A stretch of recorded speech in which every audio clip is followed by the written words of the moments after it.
Hi, my name is Jeff Giberman. I am a registered dietitian, and if you don't know what a registered dietitian is, we are basically like food doctors. We know a lot more about food than your actual doctor and your friends and family. So today's video, I'm going to do all about fats. So there's a lot of misconceptions about fats. We get a lot of questions about fats.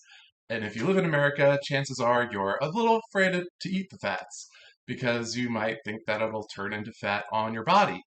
However, if you look into the science of fats, the fats is actually an anti-aging nutrient and a body block builder.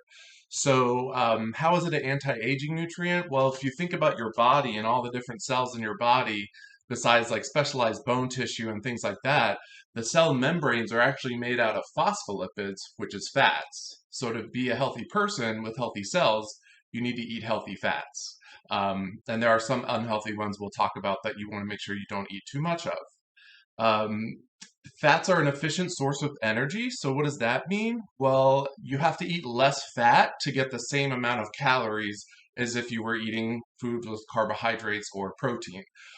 So if need a quick meal and you don't have that much time to eat, well, you might want to eat something that's a little higher in fat to get your calories in. Um, Sometimes I'll have a glass of whole milk, half of a chocolate bar, and some other snack with that.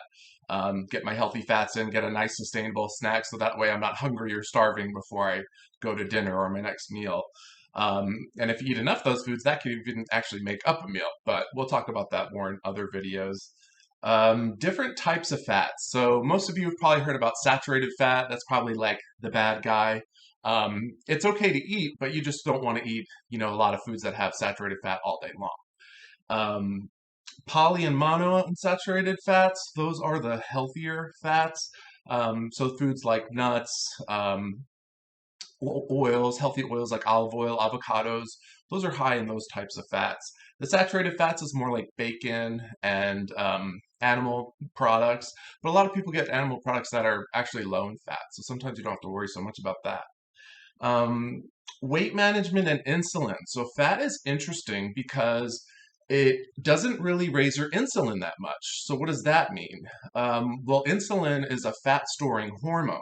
So when you eat too many carbohydrates, for example, that really make your insulin high, your body produces a lot of insulin, which actually turns your body into fat storing mode or like energy conservation mode. If you eat fats, for example, you get a really low insulin rise, which means your body is actually better at burning fat when you're eating foods that are a little higher in fat, actually.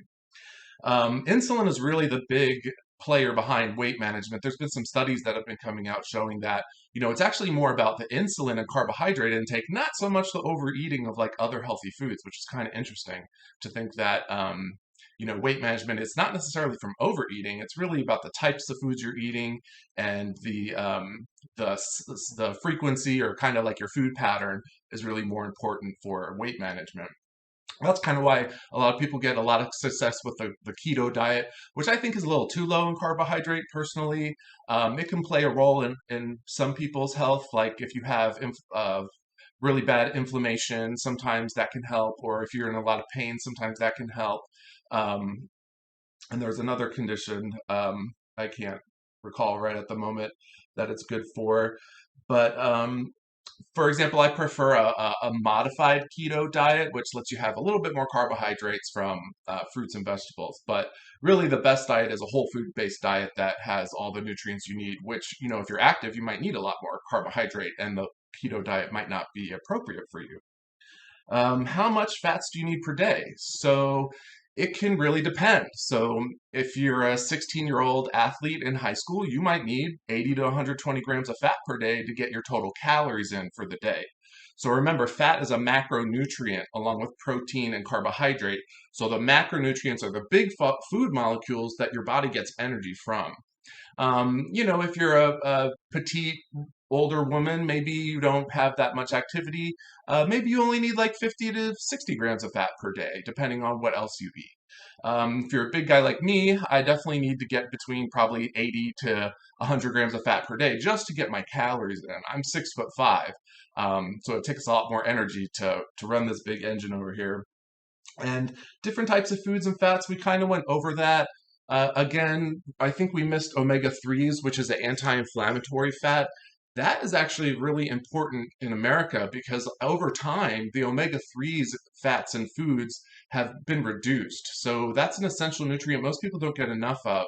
So when it comes to supplements, you want to supplement with what you don't get enough of. So I usually tell a lot of people to take between 3 to 4 large horse-sized fish oil pills a day. I guess they're not that big, maybe, you know, almost as big as the tip of your finger. But if they're too big, you can always get smaller ones as well and just take more. But that's a really good one because there's a lot of research showing that omega 3's have play a lot of roles in like hormone regulation, disease, a chronic disease process. So if you're just low in omega 3's, you're now more likely to have genes that express all types of chronic diseases, whether it be some that are in your family or some new ones. So that about covers what I wanted to talk about with fats. If you have any questions, please feel free to leave a comment and I will respond with an answer. So the more you know. Thank you.